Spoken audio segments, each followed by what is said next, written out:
Hello everyone, my name is TuNaing. I am from Myanmar. Myanmar is in Southeast Asia, next to Thailand. I live in a small town in the middle of Myanmar. I grew up here. I got a degree in mechanical engineering, but I'm now working as a translator in the Church of Jesus Christ of Latter-day Saints. I have translated the Book of Mormon into Burmese, and also in my spare time, I'm teaching English as a student at my local area, and also attending this BYU Idaho online course.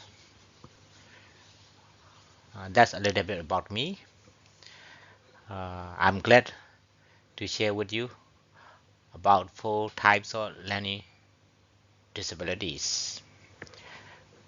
Uh, Actually, there are many disability more than that, but I choose only 4 types here. Number one, dyscalculia,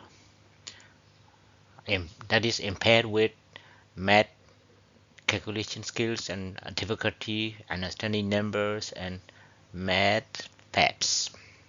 Number two, dysgraphia. This one is impaired ability to produce legible and automatic letter writing and often numerical writing, the latter of which may interfere with math. Number three, dyslexia, deficits in accurate and fluent word recognition. Number four, nonverbal associated with impairment in 3 broad areas, including motor skills, visual, spatial, organizational memory, and social abilities.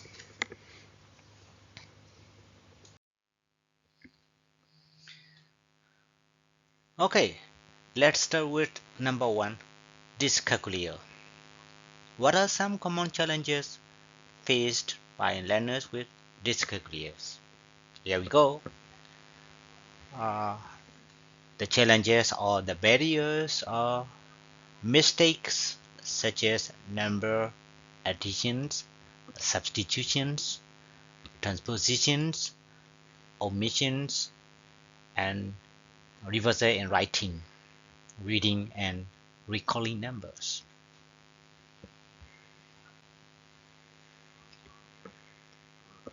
Some students may have very difficult to add or subtract a number in the class. I found some student in my class. Now, the next one is difficulty with abstract concept of time and direction. That one I didn't see in my class. Difficulty in learning to count or have a poor memory for numbers. I encounter some student in this category. Another one is having trouble in writing numbers, finding correct place values, lining up equations, and in remembering math facts.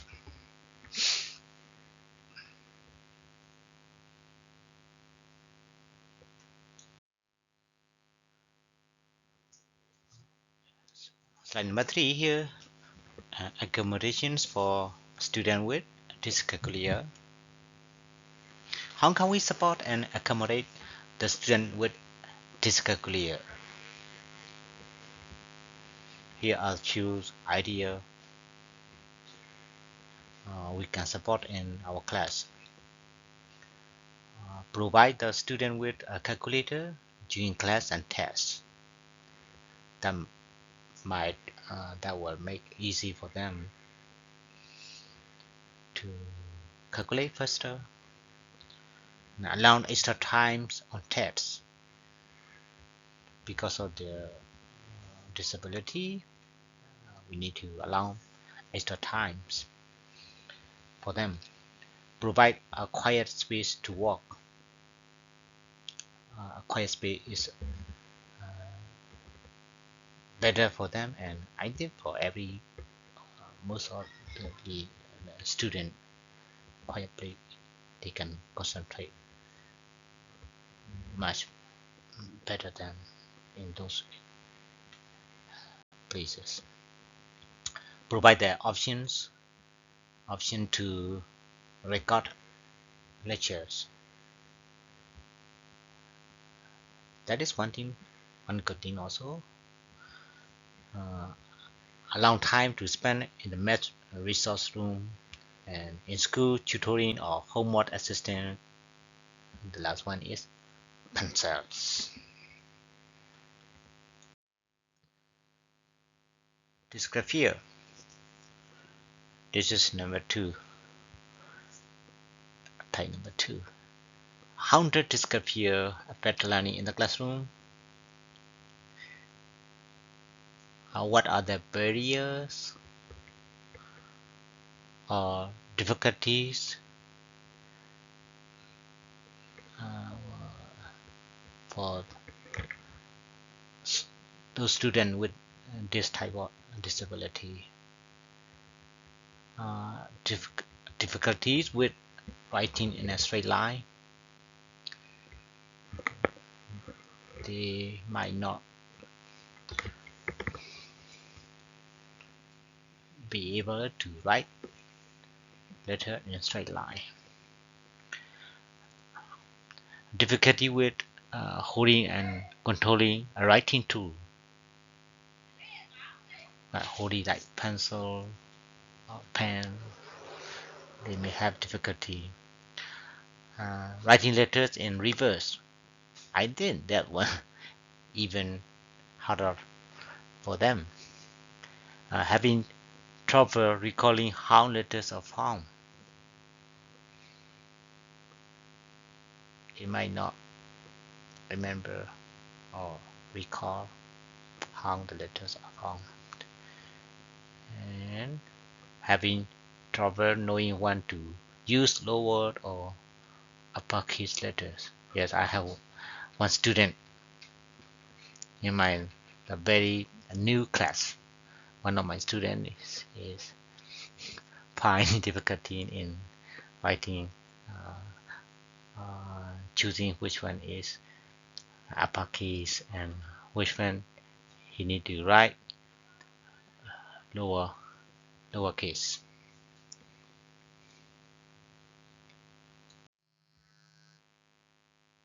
What can we do to help students with dysgraphia, or what are the accommodation we can support them? Very first one is exemption from writing in cursive. Writing in cursive might be very difficult, even for me. I can't write in cursives. Use of high-tech assistive technology device, that would be wonderful for them. Use of pencil grips, it would be great. Exemption from using pencils also can help them. Subscribe for bubble sheets and standardized testing, not being graded on handwriting, permission to type assessments, but this is one of the things we can do in my place, because most of the students they don't have computer. Very difficult for them to have computers because of political condition and the economic conditions in Myanmar, user dictation. That would be great. Dyslexia. What are the difficulties for the student with dyslexia?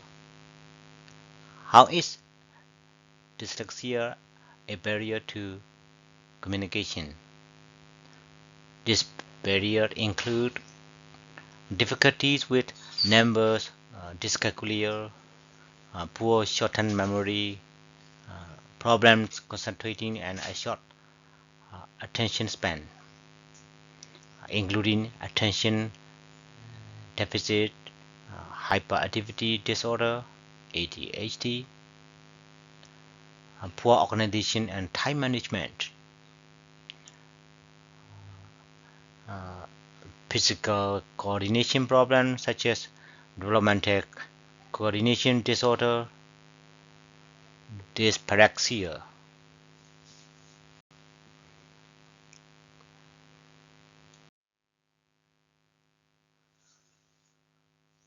How do teachers accommodate dyslexia in the classroom, or how we can help or support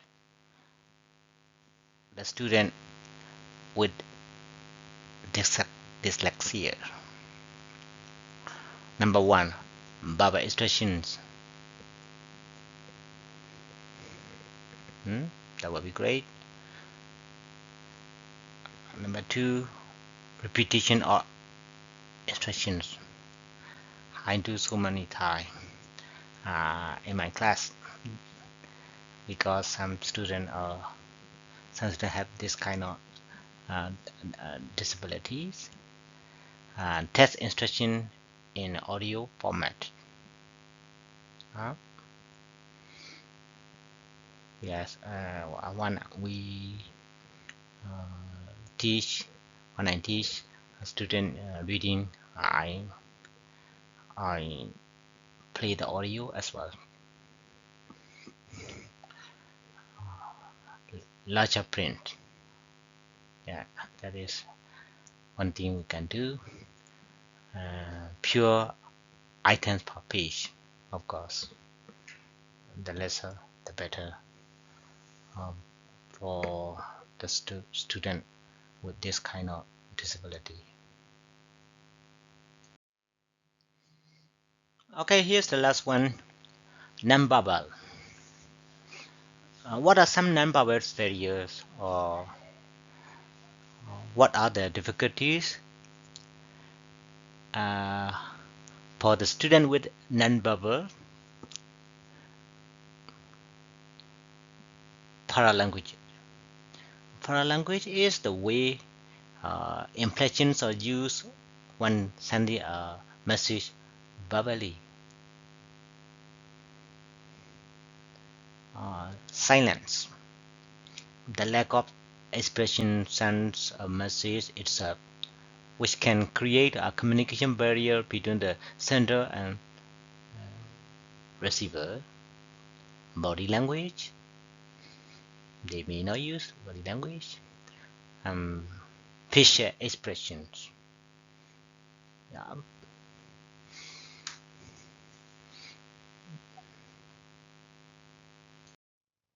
Hi, we are in the very last part of the slide here.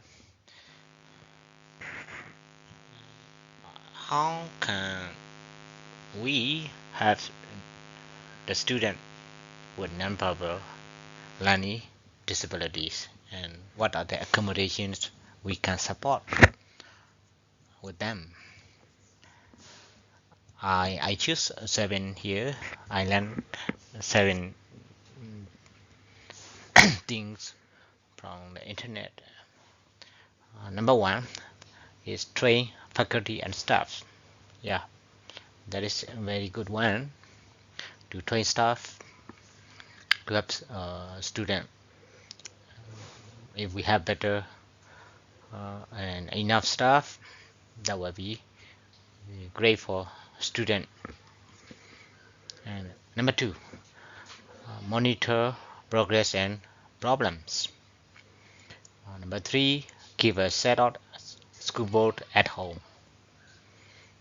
Number 4, children homework assignments. Yeah, that will be make people that will make people student um, less time at home and more time in the class for a better chance to communicate with each other. Number 5, prepare and preview. Number 6, pair your child with a classroom buddy. Number 7, maintain ongoing social skills and training. Yeah, how I maintain the ongoing social skill? I arrange. I'll, I'll, I'll go outside, going out of the class at least once a month for my kids to socialize one with another rather than spending all the time in the class. Yeah, that's all for the accommodation, how we can provide for the student or different kind of disabilities. Okay, thank you for watching. I'm so grateful to share with you what I learned. Bye bye.